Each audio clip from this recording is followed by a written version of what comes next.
నమస్కారం ఘంటారావానికి స్వాగతం. ముందుగా ప్రధాన అంశాలు. మద్యం కుంభకోణం కేసులో కీలక పరిణామం. 3 నిందితులకు బెయిల్ మంజూరు.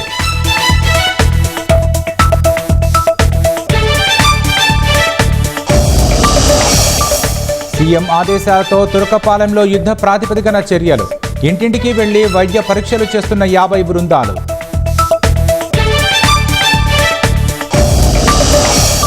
హైదరాబాద్లో కోలాహలంగా గణనాథుల నిమజ్జన యాత్ర. భక్తజన సందోహంగా ట్యాంక్ బండ్ పరిసరాలు.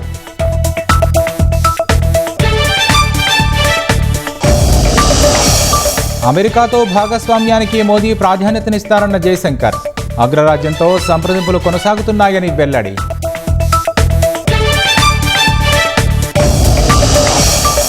రష్యా ఉక్రెయిన్ యుద్ధం ఆపడం కష్టతరంగా ఉందన్న ట్రంప్. ఎన్నికల వేళ ఇచ్చిన హామీని నెరవేర్చలేకపోతున్నామంటూ వివరణ.